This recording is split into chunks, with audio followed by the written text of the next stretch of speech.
नमः समय साराय स्वानुभूत्या चकासिते चित्स्वभावाय भावाय सर्वभावान्तरक्षिते वन्दितु सर्वसिद्धे ध्रुवमचलमणोवमं गतिं पत्ते वोक्षामि समय पाहुर ब्रह्मोषध केवली भरिदम। समय साजी ग्रंथाधिराज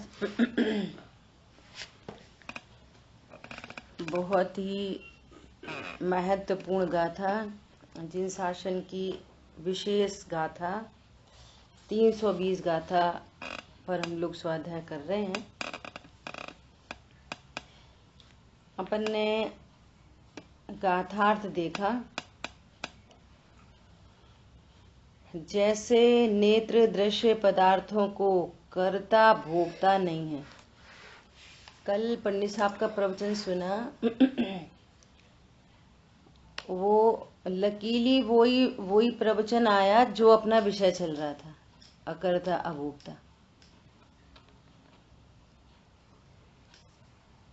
पूरी बात ये थी कि जिनागम में स्यादवाद स्वरूप को नहीं जानने के कारण जो व्यवहारने से जो कथन किए गए, मतलब स्वाध्याय होने पर भी इसके मोह का नाश नहीं हुआ। क्यों? क्योंकि कथनों का प्रयोजन नहीं समझा। जिनागम में द्रव्य कर्म नो कर्म का कर्ता, भाव कर्म का कर्ता किसी नए से कहा, वो नए का क्या प्रयोजन है वो नहीं जाना और व्यवहार को ही परमार्थ जान लिया।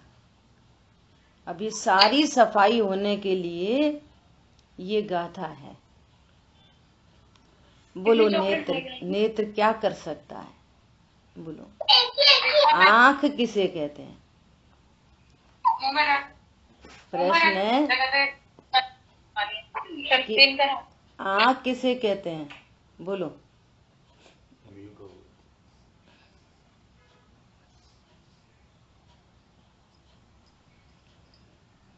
बोलो, आंख की परिभाषा। जो मात्र देखती है। जो मात्र देखती है। क्यों आंख रोती नहीं है? मात्र देखती है। बोलो, आंख में से कीचड़ नहीं निकलती? बोलो, जो सदा हो, निरपेक्ष हो, वो वस्तु का स्वभाव होता है। आंख की परिभाषा क्या है? आंख उसे कहते हैं जो सिर्फ देखती है। ऐसी परिभाषा कहाँ बनी? आंख उसे कहते हैं जो रोती है। कभी कभी रोना भी होता है, कभी कभी आंखों में वो यहाँ वाइट वाइट डिपॉजिट हो जाता है, कीचड़ बोलते हैं इसको। तो ये क्या कहते हैं? समझ आई बात? आंख सिर्फ देखती है। ऐसे जीव क्या करता है? सिर्फ और सिर्फ जानता देखता है, उसको जीव कहते हैं। मैं क्या करता हूं? मैं सिर्फ जानता हूं। अब तो यहां तो जानने की भी बात नहीं कर रहे,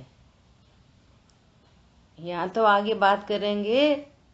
जैसे नाचार्य देव की टीका में वे कहेंगे कि कैसा है ध्रुव, मैं कैसा हूं? निष्क्रिय शुद्ध पारिणामिक, निष्क्रिय पदार्थ हूं मैं, जो जानता भी नहीं। जानता है ये कहना व्यवहार है, मजबूरी है, कर्तृत्व के निषेध के लिए। ये पर्याय सापेक्ष बात है कि आत्मा मात्र जानती है। मात्र जानने के आशय से रत्नत्र नहीं प्रकट होंगे, ध्रुव के आशय से रत्नत्र प्रकट होंगे। फिर जानना क्यों कह रहे हो? जिसमें ज्ञान नहीं वो मैं नहीं। जानता हूं इसका अर्थ है करता नहीं, और जिसको जानता हूं उस रूप होता नहीं। इसलिए कहा है जानना। और चौथी बात, जानना लक्षण है। किसी भी लक्ष्य को जानने के लिए लक्षण ही जानना पड़ता है। लक्षण से वस्तु की प्रसिद्धि होती है, ऐसा। तो लक्षण पे नहीं रुकता उपयोग, लक्ष्य तक जाता है। जो मीठी मीठी होती है वो चीनी होती है। जाना लक्षण को, प्रसिद्धि होती है लक्ष्य की। जाना ज्ञान को, प्रसिद्धि होती है ध्रुव की, भगवान आत्मा की। ये टेक्निक है ये पूरी की पूरी। अब बोलो, स्वयं किए जो कर्म शुभाशुभ फल निश्चय ही वे देते। स्वयं शुभाशुभ कर्म किए कि नहीं किए? बोलो आंख क्या करे? समझ आई बात? वे फल देंगे कि नहीं देंगे? न करता है और न भोगता है। तुम ही न कर्म बांधे हैं, तुम ही को छुड़ाने पड़ेंगे। तुम ही न बांधे हैं, तुम ही न को छुड़ाने पड़ेंगे। पंडित साहब का ये भी पॉइंट एक आया था, हमने बांधे, हम ही न, तुम न बांधे तो फिर तुम छोड़ोगे भी। फिर छोड़ने में पराधीन क्यों होते हो?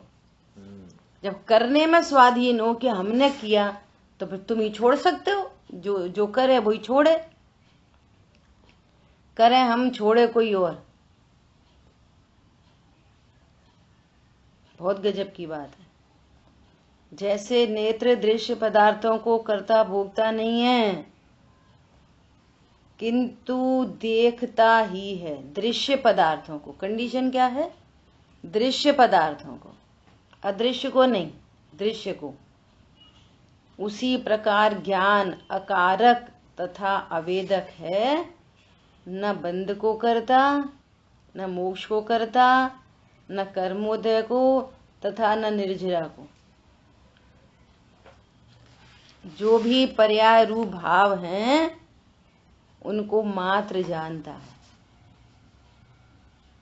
कर्म का उदय आ रहा, ज्ञाता। बंद हो गया, ज्ञाता।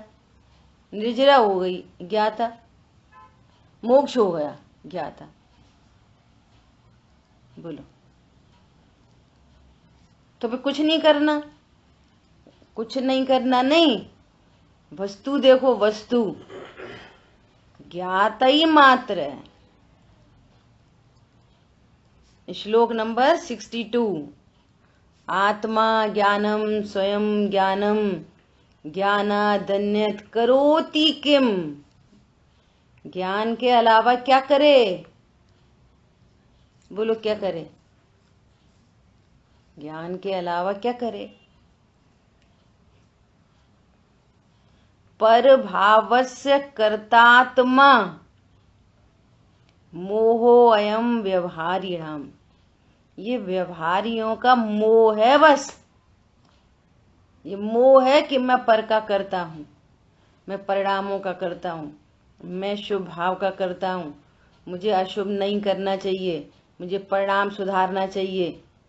नहीं, अब तो कुछ नहीं, अब तो सम्यक दर्शन करना चाहिए। ये सब कुछ व्यवहारियों का मोह है, मोह। ये मोह है और कुछ नहीं है। मैं कैसी वस्तु हूं? बोलो, क्रोध करना चाहिए कि नहीं करना चाहिए? अपने को बच्चे गलती करें तो क्रोध करना चाहिए कि नहीं करना चाहिए? बोलो। जी, कर ही नहीं सकते। अब ऐसा कहो पहले कि मेरा कोई बच्चा नहीं होता। वस्तु से देखो पहले। क्या बोला? बच्चा दिखेगा तो क्रोध होगा, ज्ञान स्वरूप दिखेगा तो क्रोध नहीं होगा, और होए तो वो तो ज्ञाता है। क्या बोला? हो भी जाए तो क्या है? ज्ञाता है। ऐसा पॉइंट पकड़ में आ रहा है? कथन कैसे आएंगे? व्यवहार के। तुमको क्या समझना है? परमार्थ। कथन ऐसे ही आएंगे। क्यों? माँ बाप की सेवा करनी चाहिए कि नहीं? पूजा करनी चाहिए कि नहीं? बच्चों को डांटना चाहिए, क्रोध करना चाहिए कि नहीं? इनसे झूठ चोरी कुशील परिग्रह करना चाहिए कि नहीं? यहाँ से उपदेश आएगा, यहाँ से व्यवहार का कथन आएगा। तुम व्यवहार के कथन को परमार्थ नहीं जानना। क्या? नहीं, क्रोध तो नहीं करना चाहिए। तुम कौन? अरे मैं ज्ञान स्वरूप हूं, जहां दे अपनी नहीं तहां ना अपनो कोय। क्या? जहां देह मैं नहीं हूं तो फिर कौन है मेरा? कोई नहीं। गजब की बात है। देखो, टीका पढ़ने से पहले कल 2 चीजें शेयर करनी है आपके साथ, बहुत इम्पोर्टेंट, बहुत ही इम्पोर्टेंट। एक तो क्या, परसों से धवला जी ग्रंथ में वो 9वीं पुस्तक शुरू हुई है ना, तो उसका मंगलाचरण, 9वीं पुस्तक के मंगलाचरण में बहुत गजब की चर्चा आई। क्या चर्चा आई? ये जो अपन पढ़ते हैं ना, एसो पंचणमो यारो सव पाव पणाशणो, ये धवला जी में वीरसेन आचार्य देव का मंगलाचरण है। ये सिद्धों को नमस्कार किया, 5 परमेष्ठी को नमस्कार किया, और उसके बाद कहा ऐसो पंचणमो यारो। वहाँ शब्द भी थोड़े से अलग है। मूल जो अपन बोलते हैं ना, वो थोड़ा सा कन्वर्जन है, शब्द बदल गए हैं, है ना। मूल में पता क्या है? एसो पंचणमुकारो सव पाव पणासो मंगलेषु असव्येषु परमम होदि मंगलम। 9वीं पुस्तक का मंगलाचरण चल रहा है, तो ऐसा पूछा क्या ये जिनेंद्र देव को नमस्कार करने से ही सारे मंगल हो जाएंगे? ये ऐसो पंचणमुकारो, ये पंच नमस्कार मंत्र पढ़ने से सब पापों का नाश हो जाएगा? देखो, आचार्य देव ने खुद से प्रश्न उठाया, इतना सुंदर समाधान है। सुनो भैया, आप ग्रंथ में ही लिखा है, ग्रंथ में ही लिखा है। क्या लिखा है? शंका उठाइए। तो फिर यह जिनेंद्र नमस्कार एक ही होकर अनेक कार्यों का करने वाला कैसे होता है? सारे पापों का नाश तो यही कर देगा बस। नमो अरहंताणम, नमो सिद्धाणम, नमो आयर्याणम, नमो वज्रायाणम, नमो लोहे सब पापों का नाश हो जाएगा। देखो क्या बोल रहे हैं, सुनो। नहीं, सबको समझ में आ गई प्रश्न क्या है? सब लोग उपयोग लगा के सुन रहे? और कौन बताएगा क्या प्रश्न चल रहा है, क्या विषय क्या आया यहाँ पे? बोलो। हाँ जी, बोलिए। ये जो ऐसो पंच नमो यारो, क्या ये अकेला मंत्र सब पापों का नाश कर सकता है? बहुत बढ़िया प्रश्न है। बहुत अच्छा। सुनो, नहीं, क्योंकि अनेक प्रकार के ज्ञान व चारित्र की सहायता युक्त होते हुए उसके अनेक कार्यों के उत्पादन में कोई विरोध नहीं है। कहा भी है, क्या कहा है? ये कह रहे हैं कि यह अकेला ही सर्व कर्मों का क्षय करने में समर्थ नहीं है, क्योंकि ऐसा होने पर ज्ञान और चारित्र के अभ्यास की विफलता का प्रसंग आएगा। फिर तो न भेद ज्ञान की जरूरत नहीं है और चारित्र में लीनता की जरूरत नहीं है। बस इसी से हो जाएगा सब काम। तुम्हारी की पूरा खत्म हो जाएगा। समझ में आ रही बात? जाप करते रहो ना तो ज्ञान की जरूरत है, फिर भेद ज्ञान की जरूरत ही नहीं है कुछ भी, बस इसी से सब काम हो जाएंगे। कितना स्पष्ट कह रहे हैं। भेद विज्ञान और चारित्र की विशेष स्थिरता की वृद्धि होती जा रही है। अब पाप कितने प्रकार के, हमें तो वही पाप दिखते हैं बस खाली। ये कह रहे हैं मिथ्यात्व पाप है, क्रोध मान माया लोभ ये पाप है। पंडित साहब ऐसा कहते कि उनने हमारे साथ ऐसा कर दिया, अरे हमसे ऐसा हो गया। ये कोई नहीं कहता अरे हमें फिर से क्रोध हो गया, अरे हमें फालतू में क्यों मोह हो गया। ये है मूल पाप। कौन? मोह। पर द्रव्य में स्टनिस की कल्पना हो गई। कोई बहुत बहुत यहां तक भी आएगा, अरे फालतू में गुस्सा हो गई। ये नहीं विचार करेंगे अरे फिर मैं फालतू में अनिष्ट की कल्पना हो गई। अनिष्ट की कल्पना हुए बिना क्रोध कैसे होएगा? सो यहाँ पे एकदम स्पष्ट क्या कह रहे हैं, मना कर रहे हैं कि सब कर्मों का क्षय करने में समर्थ नहीं है, क्योंकि ऐसा होने पर ज्ञान और चारित्र के अभ्यास की विफलता का प्रसंग आएगा। इस कारण सब कार्यों के आरंभ में जिनेंद्र नमस्कार करना चाहिए, क्योंकि ऐसा किए बिना प्रारंभ किए हुए कार्य की सिद्धि घटित नहीं होती। कहने का मतलब ये है कि मंगलाचरण क्यों करना, कि हम जिस कार्य की सिद्धि करने जा रहे हैं वो निर्विघ्न हो। उसमें जो अच्छे कार्य करने में बहुत बाधाएं आती हैं, फालतू काम करने में बाधा नहीं आती, अच्छे काम करने में बाधा आती है। तो वे बाधाएं दूर हों, अर्थात जो स्थूल पाप कहे जा रहे हैं उनका नाश हो।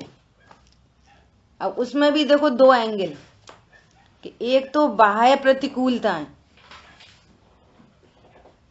बाह्य प्रतिकूलता, हमारा स्वाध्याय का समय है तो भैया हमें कोई डिस्टर्ब नहीं करे, ये बाह्य प्रतिकूलता है। शरीर में कोई रोग आदि न हो, ये बाह्य प्रतिकूलता है। तो बाह्य प्रतिकूलता थोड़ी स्वाध्याय को रोकती है। बाह्य प्रतिकूलता आई है वो चिंतन मनन कर सकता है। अब अंतरंग प्रतिकूलता, कि उपयोग पर सन्मुख न हो, उपयोगों में उनका लक्ष्य ना हो। ये दो प्रकार से, अंतरंग बहिरंग। तो मंगलाचरण करने पर क्या होता है, अंतरंग और बहिरंग प्रतिकूलता का, विघ्नों का नाश होता है, और आप जिस कार्य की सिद्धि करने जा रहे हो उस कार्य की सिद्धि निर्विघ्न हो। मतलब ये मुझे मन था कि देखो यहाँ पे इतना स्पष्ट कह रहे हैं कि यदि उतने मात्र से ही सब हो जाए तो फिर तो ज्ञान और चारित्र की कोई आवश्यकता ही नहीं। सम्यक ज्ञान की क्या जरूरत है? ठीक है, एक बात हो गई। दूसरी बात और शेयर करनी है, फिर अपन अपने विषय पर आएंगे। एक मुनि राम सिंह जी हुए है ना, उनका एक ग्रंथ है दोहा पाहुड़ ग्रंथ। दोहा पाहुड़ ग्रंथ, मुनि राम सिंह कृत दोहा पाहुड़ ग्रंथ। इसकी प्रस्तावना में बहुत गजब की बात आई, वो और मुझे शेयर करनी है, फिर अपन अपने विषय पे आएंगे।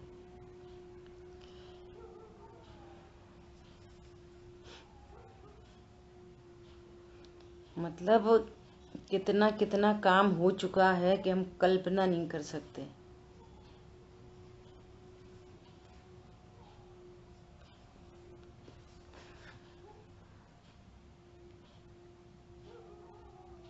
देखो इन्होंने ऐसी ये इस ग्रंथ में ऐसा कुछ कहा है कि जैसे है ना ये सब हुए कबीरदास जी वगैरह, उस तरह के इनके दोहे हैं। तो ये कह रहे हैं कि तुम बाहर तीर्थ में नहीं, तीर्थ बाहर में नहीं अंतरंग में है। यदि आत्मशुद्धि प्राप्त नहीं है तो बाहर के तीर्थों में परिभ्रमण से क्या लाभ है। अर्थात एक तीर्थ से दूसरे तीर्थ पर भ्रमण करते हुए स्नेह करने का फल क्या हुआ। बाहर से तो पानी शुद्ध कर लिया, लेकिन भीतर में क्या हुआ। बाहर में तो पानी शुद्ध कर लिया, भीतर में क्या हुआ। ऐसे उन्होंने बहुत व्यंग्यात्मक तरीके से इस ग्रंथ में बहुत गजब गजब की बात कही है। देखो एक और मैं पढ़ के बता दी आपको, बहुत सुंदर बात आई। क्या बात आई कि जिनेंद्र देव की जो प्रतिमा है ना, कह रहे हैं कि तुम इस पर वो चढ़ाते हो, फूल चढ़ाते हो, फल चढ़ाते हो। तो कह रहे हैं कि ये फूल फल आदि तो इनमें जीव है, जीव। ये कह रहे हैं कहाँ तुम जीवों को चढ़ा रहे हो, उनकी हिंसा का प्रसंग आएगा।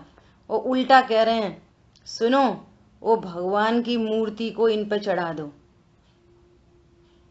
ऐसा कह रहे हैं व्यंग में। समझ आई बात। देखो मेरे को मिल नहीं रहा अभी, एक मिनट। मतलब जितना भारी कर्म वो क्रिया कांड है, उस सब की उन्होंने नास्ती की है। जैसे ना कबीरदास जी तो वो कहते हैं कि घर की चकिया काय न पीसे, जाको पीसो खाए, कहाँ कहाँ फिरते हुए। इस तरह के दोहे हैं इनके सारे।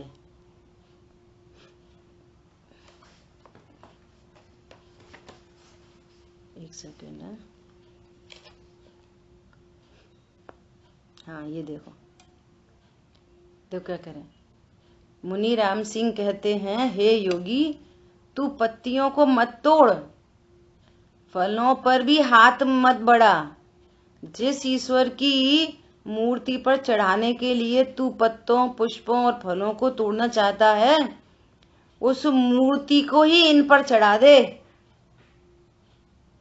क्योंकि वे तो स्थापना के भगवान है। मूल में तो पाषाण खंड की प्रतिमा अजीब है, तू अजीब के ऊपर जीवों को चढ़ाता है। ये कह रहे हैं क्योंकि पाषाण की मूर्ति निर्जीव है, किंतु पत्र पुष्प आदि सजीव हैं।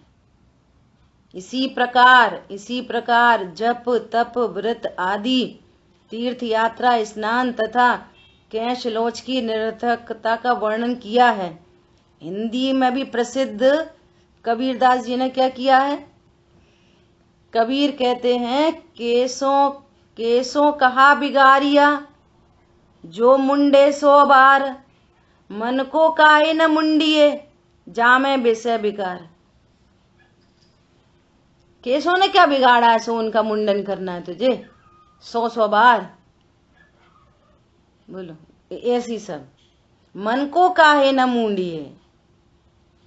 फिर मुझे विकल्प आया कि ये कैशलोच की परंपरा तो अपने यहाँ पूरी है, मुनिराज कैशलोच करते हैं, तो उसका क्या अर्थ है भैया।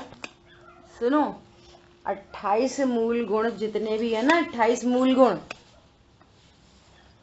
वे सारे 28 मूल गुणों का पर्पज है एकमात्र अहिंसा। पूरा अदंत धोवन, अस्नान, करवट नहीं बदलना, एक बार खड़े खड़े आहार लेना, कैशलोच आदि आदि जितने भी है ना, सब वो सब क्या है, वे सब अहिंसा। उनके पीछे अहिंसा है। अगर कैशलोच नहीं होगा तो कितनी दिक्कतें आएंगी। फिर बाल तो धोने ही पड़ेंगे। और अच्छा नहीं धोएंगे तो बड़े बड़े होते चले जाएंगे तो फिर जुएं पड़ेंगे। फिर जुएं पड़ेंगे तो क्या करना पड़ेगा? फिर कौन तो बीनेगा? मुझे पूरा सविकल्प है। तो फिर जुएं ही बिनवाएंगे कि ज्ञान ध्यान करेंगे कि करेंगे? यहां जो कैश विंचन है वो इसलिए नहीं है कि फालतू में सिर मुड़ा के कह रहे हैं कि हम धर्मात्मा, जिसको ये कमेंट कर रहे हैं वहां तो आत्म साधना रत जीव है। उन्होंने तो पहले ही अपने स्वभाव को जाना है। फिर अहिंसा का पालन होने के लिए आत्म आराधना में कोई विघ्न न आए। अभी सिर धोने का विकल्प, उन्होंने तो भोजन ही मंजूर नहीं है, तो नहाने सिर धोने का विकल्प तो बहुत बड़ी बात है। वे तो भोजन ही आहार करने ही शर्तों पे जाते हैं, मिले मिले नहीं मिले मत मिले। तो यहाँ तो कितना उपयोग भ्रमेगा। वो कैसलोच इसलिए है अहिंसा के लिए, अपनी आत्म आराधना में विघ्न आए न आए। उन्हें तो क्षण क्षण सिद्धों से बातें करनी है, क्षण क्षण अंतर्मुखी होना है। वो प्रसंग दूसरा है। ये तो उनको कह रहे हैं कि जो तत्व ज्ञान तो करते नहीं, बाहरी आडंबर बना के सिर मुड़ा मुड़ा के अपने को धर्मात्मा कहना चाहते हैं। तो कह रहे तू मन को क्यों नहीं मुंडन करता जिसमें इतना विषय विकार भरा हुआ है। ऐसा गजब का ग्रंथ है। ठीक है, चलो अपन अपने इस पे आते हैं। टीका। जैसे इस जगत में नेत्र दृश्य पदार्थ से अत्यंत भिन्नता के कारण उसे करने, वेदने, भोगने में असमर्थ होने से, देखो अब अपन को फोकस किस पे करना है? पूरा असमर्थ। अब देखो शाद्वाद शैली में क्या आएगा कि वे महावीर भगवान के माता पिता का नाम सिद्धार्थ और त्रिशला था। अब असमर्थता लगाओ यहाँ पे, उधर नय खड़ा करो कि ये किस नय का कथन है? उपचरित असदभूत व्यवहार नय का कथन है। उपचरित और असदभूत द्रव्य गुण पर्याय से बाहर। अब ये नय का कथन है। अब इसका अभिप्राय समझो, वस्तु स्वरूप समझो। ये व्यवहार ने से कहा गया है और हम समझ रहे हैं कि महावीर भगवान के माता पिता का नाम सो एंड सो था। बोलो हाँ, क्या करती है जीव? क्या करता है? उसके कितने माँ बाप होते हैं? बोलो। महावीर भगवान की शादी हुई थी कि नहीं हुई थी? बाल ब्रह्मचारी थे। पार्श्वनाथ भगवान की,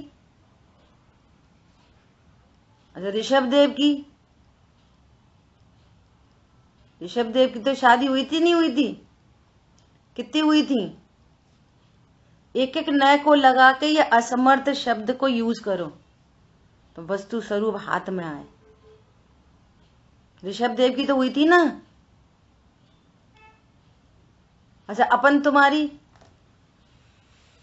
अपनी तुम्हारी, तो तुम क्या ब्रह्मचारी हो? तुम्हारी शादी नहीं हुई? बोलो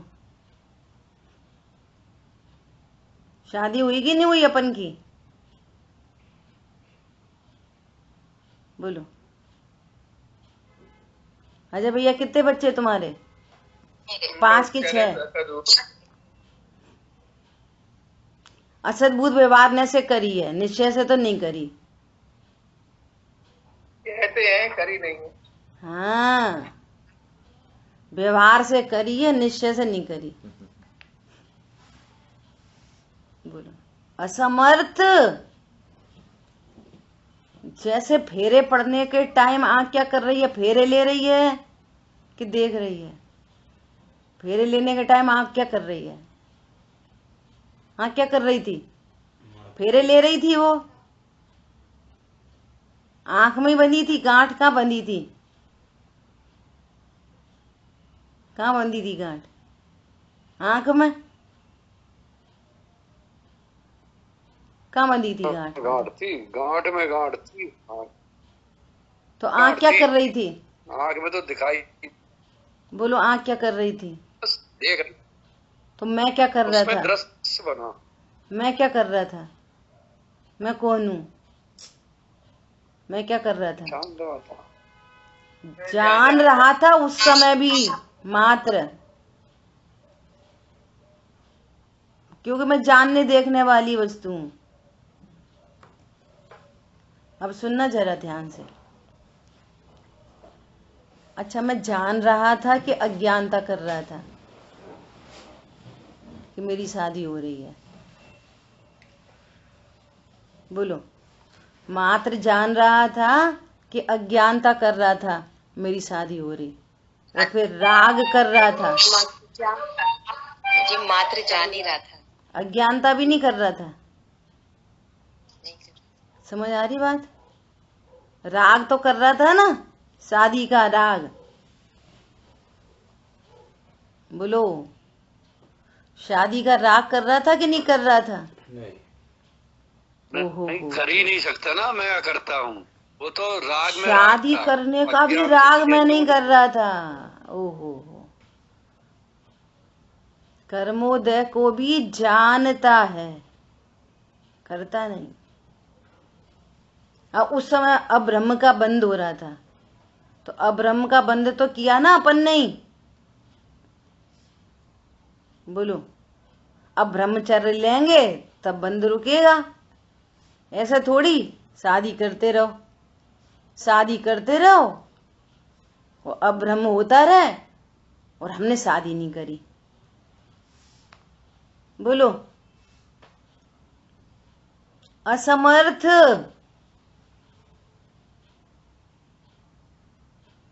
फेरे लेने में असमर्थ,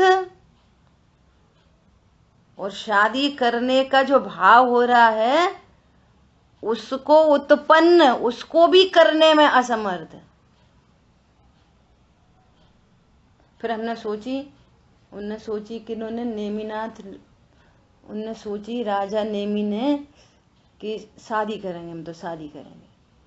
कैसी राजुल। फिर बाद में जब वहां पर क्रंदन सुना तो उनने फिर सोचा हमें नहीं करनी शादी। फिर वो बारात लेके वापस आ गए। बारात वापस लेके आए कि लौटती हुई बारात के ज्ञाता मात्र, और जो शादी नहीं करने का जो भाव आया बाद में, उसको वो उन्होंने किया कि ज्ञाता मात्र। बोलो, और ज्ञाता मात्र भी पर्याय से कहा जा रहा है। बात तो ध्रुव की है, लक्षण से बात की जा रही है। बोले, कैसे पढ़ोगे प्रथमान योग? ऐसा। कैसा सुंदर शरीर, वज्र वृषभ नारा सैनन के धारी। तो वज्र वृषभ नारा सैनन के कर्ता कि मात्र ज्ञाता? बोलो, देह संयोग शरीर। महावीर भगवान ने दीपावली के दिन निर्वाण की प्राप्ति की, सब कर्मों का क्षय किया। क्षय किया कि होते हुए क्षय के ज्ञाता कि क्षय किया। कैसे कैसे बने? अनंत सिद्ध कैसे बने?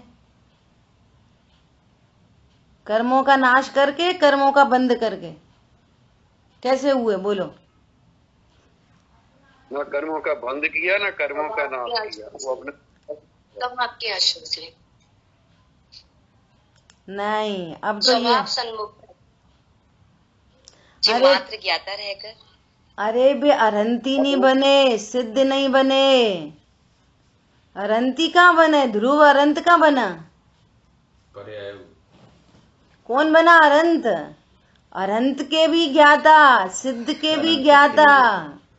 न कर्म क्षय करके अरंत बने और न कर्मों को बांध के, न स्वभाव के सन्मुख होके।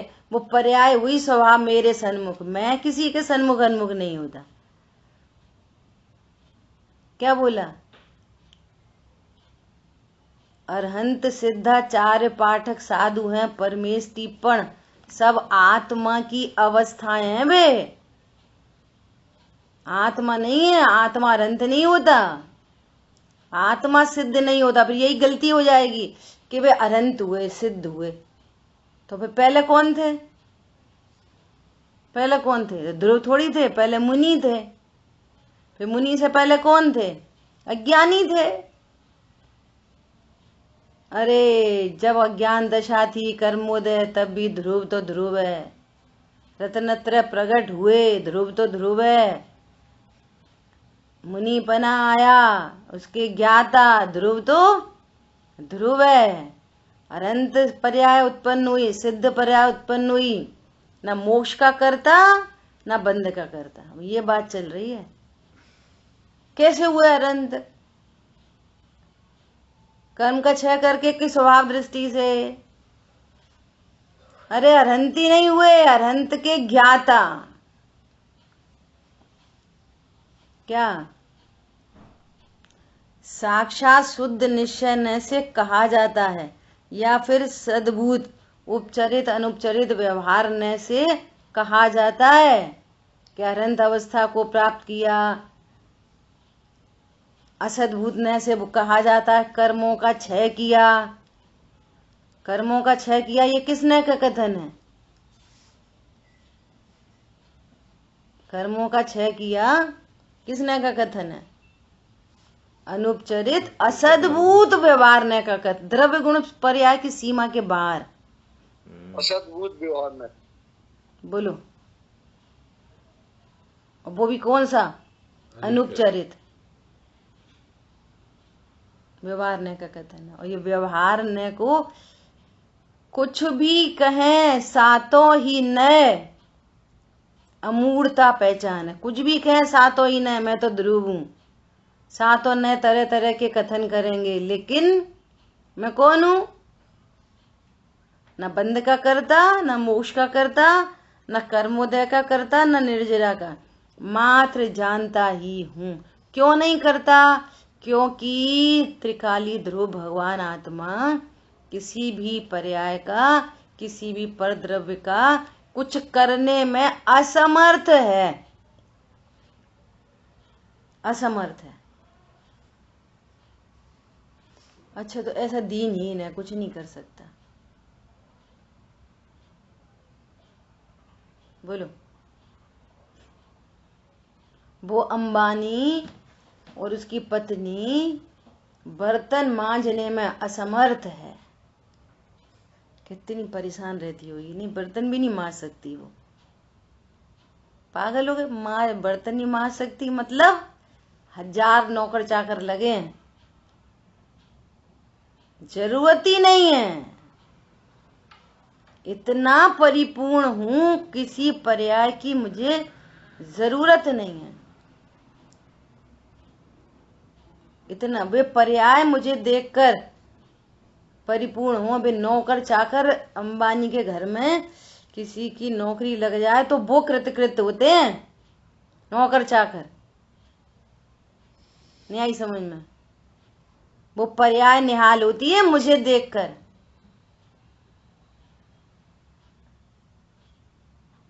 बोलो, ध्यान में क्या किया जाता? ध्यान में सामायिक कैसे करना, ध्यान कैसे करना? बोलो, ध्यान में क्या होता है? ध्यान किया नहीं जाता, ध्यान स्वसन्मुखता से स्वतः हो जाता है। तो कैसे करना ध्यान? कब कहेंगे ध्यान? कब कहेंगे? बोलो, स्वसन्मुखता ज्ञान स्वभाव सन्मुख हो तो ध्यान कहते हैं। ठीक है। तो ध्यान में क्या होता है, मैं ध्रुव का लक्ष्य करूं तो ध्यान हुए। समझ आई बात?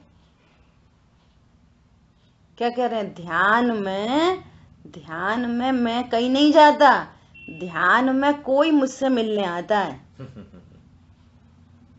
क्या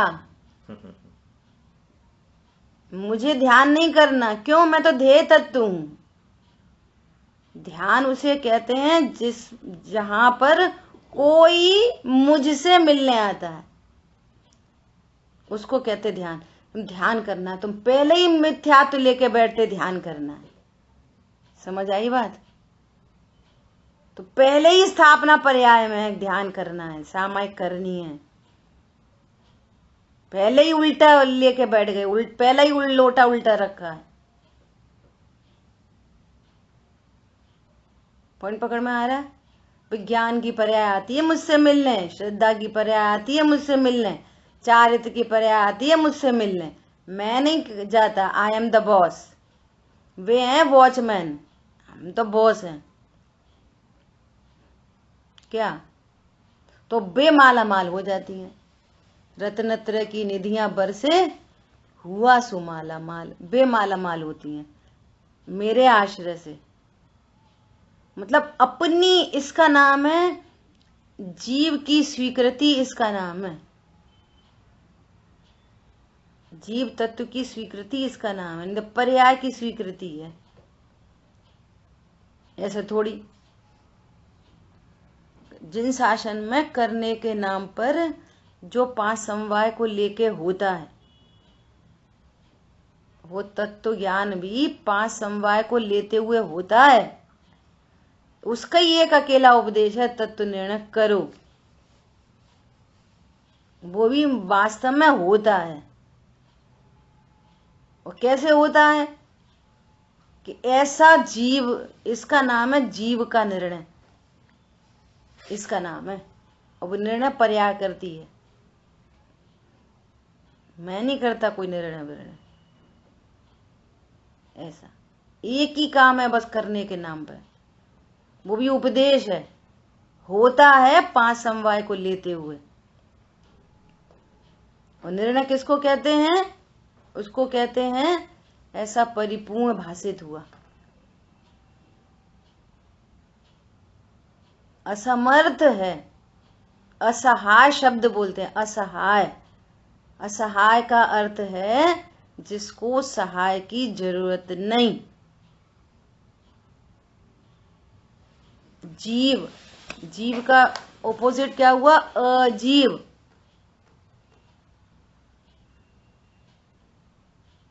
अजीव, ऐसा।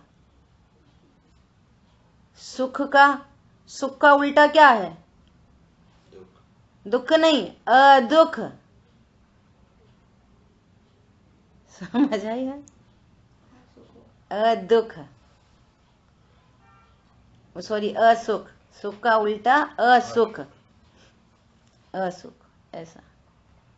सहाय का उल्टा असहाय। वीर सागर जी भाई साहब ने बोला जैन शासन में आके तुमको विलोम सीखने पड़ेंगे, ये वो व्याकरण वाले विलोम नहीं है ये।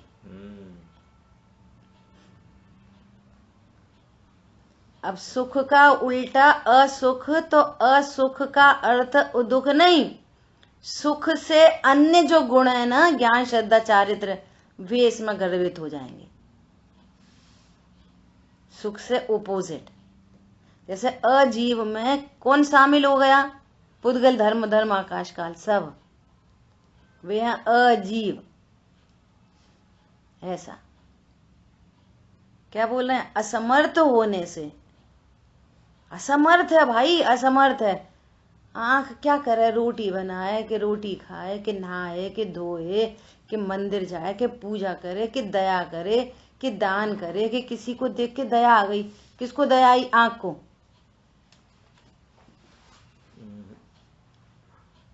किसको दया आई? बोलो। और किसी के ज्ञान से ये बाउंसर बोल जा रही हो ना ये बातें, तो कर कचू नहीं करो। तो जे कैसी बात आ गई, जे कैसो धर्म है भैया, यही धर्म है, ऐसे ही धर्म होता है। वो तो अम्मा गए तो हमने देखा वहां पे ऐसे ऐसे चल रहा था, हमें तो बहुत दया आ गई।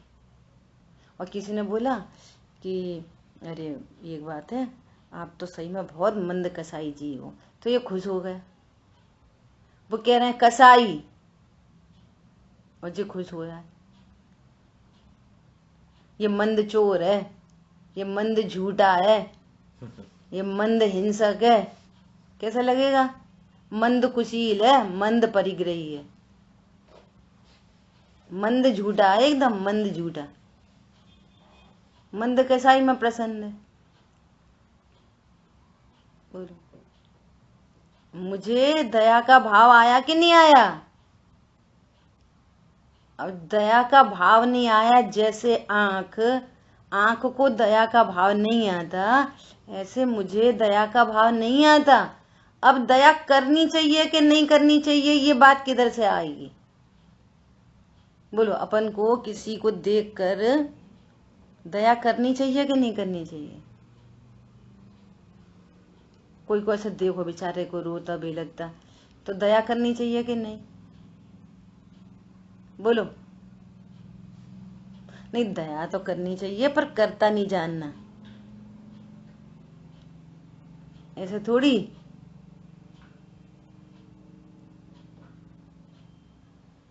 शुद्ध भोजन करना चाहिए कि अशुद्ध करना चाहिए? असमर्थ असमर्थ। अच्छा, शरीर में रोग हो जाए तो कौन सी पैथी करनी चाहिए? एलोपैथी, वो तो बहुत हिंसक है, कि नेचुरोपैथी? अरे भाई साहब, नेचुरोपैथी से भी बहुत लाभ होता है। पंडित साहब बोले तुम्हें लाभ तो दिखता ही है ना बाहर से, जे वाली से नहीं, उस वाली से। शरीर का लाभ ही मेरा लाभ है, ऐसा कुछ नहीं है। आजकल आयुर्वेद में कोई इलाज कम थोड़ी है। काय को करें अपन हिंसक इलाज? अहिंसक इलाज करो ना। अरे उससे भी लाभ होता है, उससे कहीं ज्यादा लाभ होता है। मतलब देह के स्वास्थ्य होने पर मुझे लाभ तो होता ही है ना। आप देखो अभिप्राय में क्या बसा रहता है।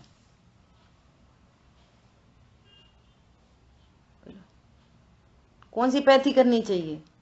अरे कछू नहीं, वो तो सिंपैथी रखो, एक दूसरे के प्रति परिणाम अच्छे रखो। सिंपैथी, टेलीपैथी सबसे बढ़िया है, उसमें ना कुछ खाओ ना पियो, टेलीपैथी करो।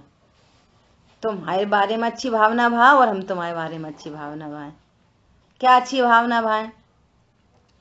कि भैया सब स्वस्थ रहें, कोई बीमार हो जाए तो भैया वो जल्दी अच्छा हो जाए।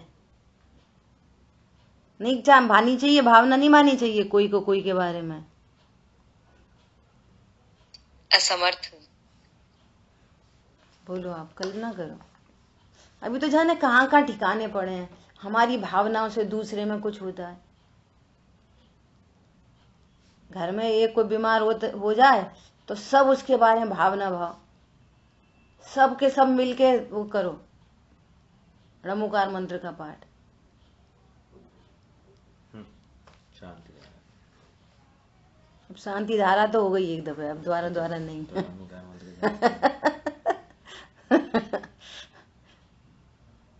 बोलो, कैसा है अद्भुत स्वरूप। जैसे इस जगत में नेत्र दृश्य पदार्थ से अत्यंत भिन्नता के कारण, कंडीशन क्या है? अत्यंत भिन्नता के कारण, संयोगों से अत्यंत भिन्नता के कारण, संयोगों का क्या करेगा? शरीर से अत्यंत भिन्नता के कारण शरीर का क्या करेगा? कर्मों से अत्यंत भिन्नता के कारण कर्म का क्या करेगा? कर्म को खुद ही बांधे खुद ही छोड़े। प्रभु ये व्यवहार के कथन है, ये व्यवहार के कथन है, ये परमार्थ है। और जो परमार्थ को भूलता है, जो अध्यात्म को भूलता है, उसको आगम खड़ा होता है, और जो अध्यात्म को जानता है तो आगम मिटता है। पॉइंट समझ में आया? अभी नए पढ़ाने का मन हो रहा है कि एक बार फिर से नए, इस नए का क्या कथन है और इसका क्या प्रयोजन निकल रहा है, इससे किस प्रयोजन की सिद्धि होती है। और वो हर नए त्रिकाली ध्रुव का दृष्टा है, हर नए। तब आप समझो कि आपने नए का प्रयोजन समझा। किसमें नए लगा रहे हैं? वस्तु कौन है? नए कब लगेंगे? वस्तु सामने होगी तब। जीव को जीव कहना, जीव जानना, अकर्ता ज्ञायक को अकर्ता ज्ञायक कहना, जानना, मानना, ये निश्चय। अब अकर्ता ज्ञायक को इसके अलावा कुछ भी कहना, संयोग से, भेद से, गुण भेद से, पर्याय भेद से, वो सब नए हैं, पूरे टोटल व्यवहार नए। मिट्टी के घड़े को मिट्टी का घड़ा ही कहना, जानना, ये निश्चय है। अब घड़े को पानी का बोलो, संयोग से घी का बोलो, चीनी का बोलो, जो बोलो, या फिर घड़े को उसकी लंबाई चौड़ाई से बोलो, इतना बड़ा है, इतना छोटा है, ऐसा है, ऐसा है, ये नयों के कथन है। उसी काल में घड़ा कौन है? आप कुछ भी कथन करो, आप चाहे तो उसको घी का घड़ा कहो, घड़ा कौन है? चाहे उसको चीनी का घड़ा कहो, घड़ा कौन है? चाहे उसको लंबा कहो, घड़ा कौन है? चाहे लाल मिट्टी का कहो, काला कहो, जो कहो, घड़ा कौन है? घड़ा तो हर समय घड़ा ही है ना। घड़े का मिट्टी का होना असमर्थ है, अत्यंत भिन्न होने के कारण। चीनी का कहना, मैंने क्या मिट्टी बोला? घड़े को चीनी का कहना, ये कैसी बात है? अत्यंत भिन्नता के कारण घड़ा कभी चीनी का नहीं हो सकता। क्यों नहीं हो सकता? अत्यंत भिन्नता के कारण। ऐसा। अब तुम चीनी का घड़ा कह रहे हो तो कहते रहो, कहने से क्या होता है? घड़ा थोड़ी चीनी का हो जाता है, अत्यंत भिन्नता के कारण। बोलो। ऐसे ही यहाँ त्रिकाली ध्रुव भगवान आत्मा संयोग शरीर कर्म तो अत्यंत भिन्न, मतलब अत्यंत अभाव है, भिन्न पदार्थ है, लेकिन परिणति में उत्पन्न होता हुआ अशुभ राग, शुभ राग, वीतरागता, अपूर्ण वीतरागता, पूर्ण वीतरागता से भी अत्यंत भिन्न होने के कारण, अनंत और सिद्ध दशा से भी अत्यंत भिन्न होने के कारण। तो ध्रुव किसको करेगा? आश्रव को करेगा कि संवर को करेगा? किसको करेगा? ध्रुव तो सदा एक रूप है, तो यदि वो किसी पर्याय का करता हो तो फिर एक जैसी पर्याय होगी, रंग बिरंगी पर्याय क्यों हो रही? अत्यंत भिन्नता के कारण न वो बंध का करता है, न मोक्ष का, न कर्मोदय का, न निर्जरा का। पर्यायों से भी अत्यंत भिन्नता के कारण और उसके करने, वेदने, भोगने में असमर्थ होने से दृश्य पदार्थों को न करता है, न वेदता है, न भोगता है। यदि ऐसा न हो तो अग्नि को देखने पर संदूषण की भांति, अग्नि को देखने पर संदूषण की भांति अपने को, नेत्र को अग्नि का कर्तृत्व जलाना और लोहे के गोले की भांति अपने को, नेत्र को अग्नि का अनुभव दुर्निवार होना चाहिए। अर्थात यदि नेत्र दृश्य पदार्थ को करता और भोगता हो तो नेत्र के द्वारा अग्नि जलनी चाहिए और नेत्र को अग्नि की उष्णता का अनुभव होना चाहिए, किंतु ऐसा तो होता नहीं। अग्नि अग्नि किसने जलाई? आंख ने। जलती हुई अग्नि को देखा कि जलाया? एक बात। दूसरी बात, अग्नि को भोगा? आंख ने अग्नि को भोगा। अग्नि की उष्णता, देखो कैसा उदाहरण दे रहे हैं आचार्य भगवान, कि अग्नि को जान रही है, देख रही है अच्छे से आंख, लेकिन कर नहीं रही, भोग भी नहीं रही। अग्नि की उष्णता आंख में आ गई?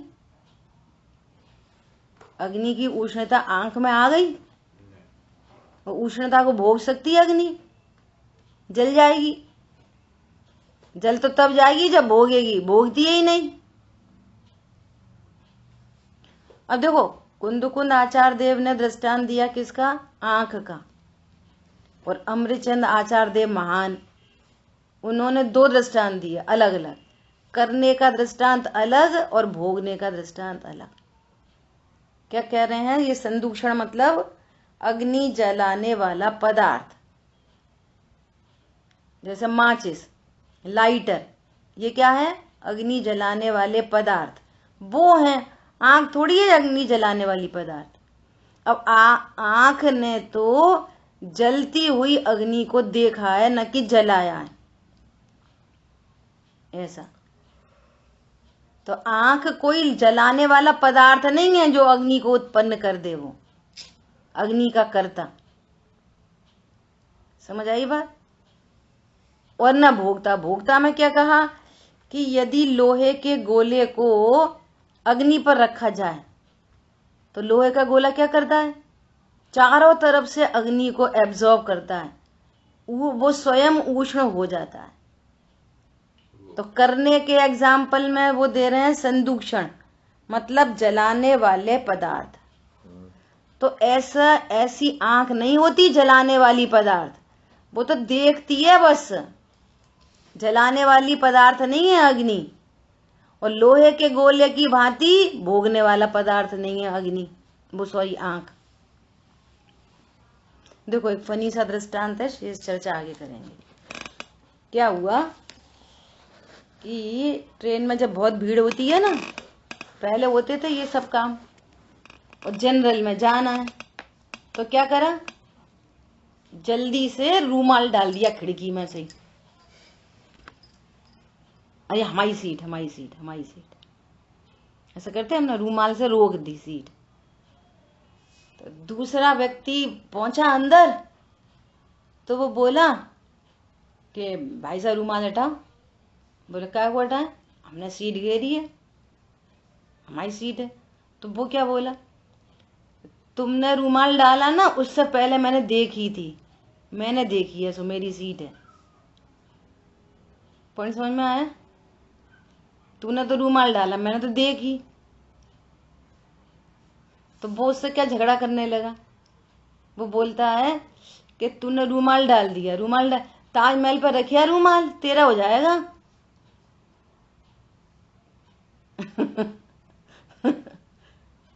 बोलो देखने से वस्तु हमारी हो जाती है। वो कह रहा मैं तो रूमाल डाला, तो वो और होशियार है, वो कह रहा कि तूने तो रूमाल डाला, तेरे रूमाल डालने से पहले मैंने देखा। तू अपना रूमाल मर रखे को तुम बिनार पे, तेरी हो जाएगी। समझ आई बात? ऐसा मैं ज्ञाता दृष्टा, पूरे विश्व में जाने क्या क्या परिणमन हो रहा, कौन सा घर बन रहा, पुद्गल का स्वामी, उसका स्वामी पुद्गल है, इसने देखा तो क्या कह रहा, मेरा घर। फिर हमने गृह प्रवेश करा कि होते हुए गृह प्रवेश को जाना। बोलो ज्ञान क्या करता है उस समय, जो जो भी क्रियाएं हो रही हैं, परिणाम हो रहे हैं, देह की क्रियाएं हो रही हैं, तो ये क्या कह रहा है, हमने गृह प्रवेश करा। तुम्हें गृह प्रवेश करा कि जाना? तुम जानने वाली वस्तु हो, शरीर के करता हो कि परिणाम नहीं। वो तो ठीक है, घर तो हमारा नहीं, लेकिन परिणाम तो हमारे ही हैं। तो कह रहे हैं होते हुए परिणाम का भी ज्ञाता, करता नहीं। अब जब होते हुए परिणाम का भी ज्ञाता है तो परिणाम सुधारें कि नहीं सुधारें? बोलो। ऐसा जानने वाला परिणाम सुधर जाता है, ऐसा जाने तो सुधर जाता है। सो परिणाम सुधरता है मेरे आश्रय से। न मैं सुधरे वो जो बिगड़ा हो। कौन सुधरता है?